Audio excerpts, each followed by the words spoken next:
kabayan. Namo dire sa Times Square. Unya, ngita mo sa Jollibee.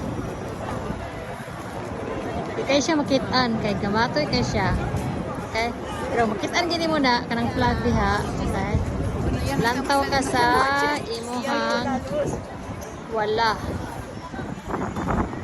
Okay? Nasa tapat sa Carlos Bake Shop. Unya, tapat sa Carlos Bake Shop, mao dayon ang Jollibee. Okay? Tapat po siya ani niya. Sa building. Okay? Namin siya sa tunga-tunga. So, imani ha?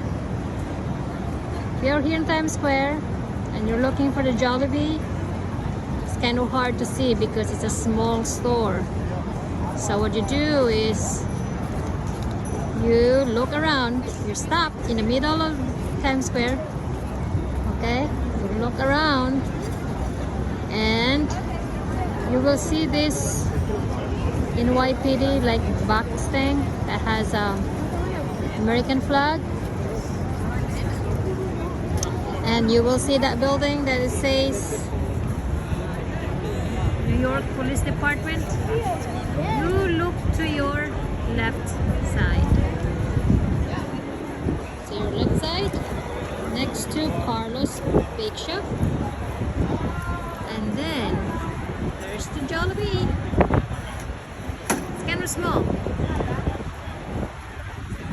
Carlos Bake Shop is big.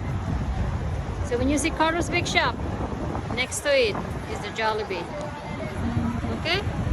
Aron di mo mawala kaya itong una na kong ani diri, nawala jud ko. That's it.